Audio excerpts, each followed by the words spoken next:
So it is the start of a new week. A couple weeks ago, I went and got a facial. The owner, who has known me for a really long time, was telling me that I really need to start doing apple cider vinegar in my water in the morning, and whatever she tells me to do, I'm going to do. And I feel like it was a really easy habit to bring into my current routine because you guys know I make my coffee every morning. That in itself is a form of meditation and the signal to my brain that the day is starting.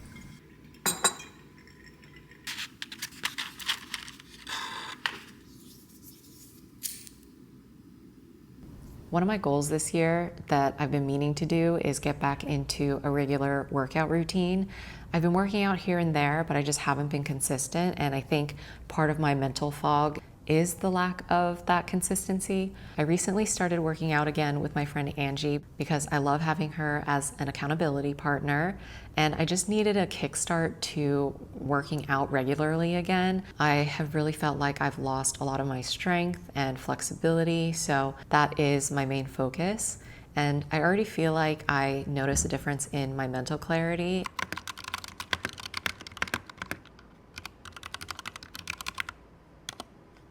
Okay, I think I'm going to grab some lunch, have a change of scenery. In my last video, I briefly mentioned that I felt like I was working through this creative block, and I think for me, part of this stagnancy or lull that I've been feeling has just been overwhelmed. I'm not saying that from a boo-hoo standpoint, but I think it's just the realization of all the things that have happened or are happening and feeling in a way like I can't keep up or I'm not ready. I don't know if that has anything to do with my grief or just life in general feeling really serious and overwhelming. I do think that there is beauty in the everyday routine, but before I wasn't prioritizing it because it didn't feel as important. When you're feeling stagnant and unmotivated, the first thing to go is often the routine. So it felt good to kick off the week feeling like I was making plans again, feeling like I was doing things that were for the health of my mind and my body. Speaking of things that I wasn't prioritizing,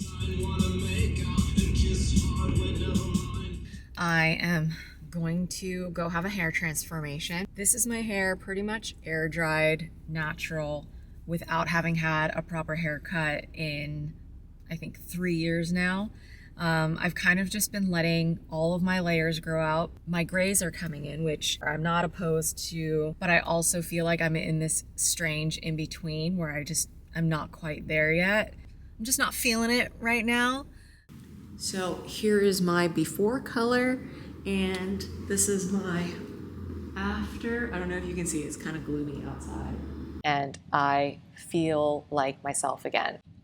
For a long time, I was really contemplating, like, should I go full gray? Like, I love that look on so many people, but I just wasn't ready to commit. Slowly, we'll transition and we'll get there. Bruce has a vet appointment early this morning. I'm just checking on some things. I've gotten a little nervous about his health, and I just want to make sure. I'm happy to update that Bruce is in good health. He had blood work and they said that everything looked great. He is going to be getting a dental cleaning soon because he really needs that, but otherwise in great health. So it wasn't planned that I was going to get a kitten this week, but I've been thinking about adding a kitten to the family for a while. Are you excited? Do you even know what I'm saying? He's getting a new friend today. I don't know if he realizes it, but I keep telling him. Bruce is 14, and after I went to Virginia, it was the first time that I had like a camera set up while I was gone, and someone that he wasn't super familiar with came by to feed him and make sure that he was okay. And it truly like broke my heart because we are so bonded, and he just slept by the door pretty much the entire 2 days that I was gone. I have been thinking about getting him a friend for a while now, but I just never felt like the timing was right or the living situation or what have you. And when I came back from Virginia, I just felt like oh, okay, I really need to get him a friend. Like, I just think even if I go away for a day or so, like, he would probably really like to have a companion. And just the way timing worked out, Josh's sister, the cat distribution system, found her, and she has 3 kittens that are little black voids, just like Bruce was. He's a bigger black void now. And that's kind of what I was having in mind, is having, I mean, I think if you have black cats or you've had black cats, you just know how special they are, and they just have, I mean, all cats have their own personalities when you get to know them, but there's something so special about Bruce. And I've had cats all my life, but Bruce has just been so special to me. And I think why am I getting so emotional? But he's getting older, I get a little worried, and oh my God, I'm getting so emotional. That I just think it's perfect to have another little black cat he gets to help raise, and that also gets to keep him company and give him extra love. I didn't expect to get so, like, I'm being such a baby. But as you guys know, he's my little baby, and this might as well have come from my womb, you know. And I think part of the reason why I feel so emotional is he's literally been my only child. And I don't want him to feel like someone new is coming into his territory and that, like, I'm gonna love more or anything. Like, maybe this is only child trauma that I'm living through, but wow, I didn't expect to cry. Wow. So later in the day, Ray, Josh, and I went out to his sister's and met the 3 kittens. There were 2 girls and 1 boy, and I was pretty sure I knew which one I was gonna bring home, which was one of the girls, but for the longest time I thought that I would want another boy cat. So I spent a little time with him, but Moon is the only one that kind of looked me in the eyes and eventually fell asleep in my hands. She's just so chill, and I felt like that was the proper energy that Bruce would need, rather than potentially having like competition. We have a prize for you. Small too. Jump, jump.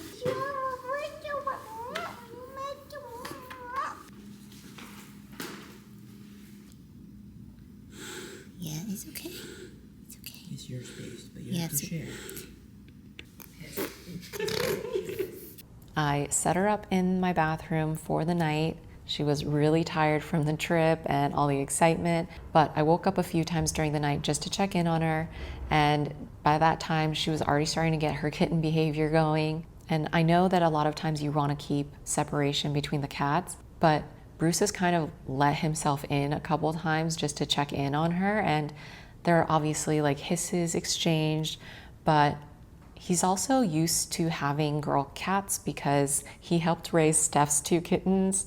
So I feel like in a way he knows that she's a baby, and although I know he's holding a little bit of a grudge and sulking a little bit, he's been really gentle. And I know it's going to take a while for them to really get comfortable with each other, but Moon, or Moonie, she's standing on her own, and she, you know, isn't afraid of Bruce. I think if anything, she's just more curious and wants to get to know him. So I know it's going to take some time, but I'm excited to see their relationship kind of get closer.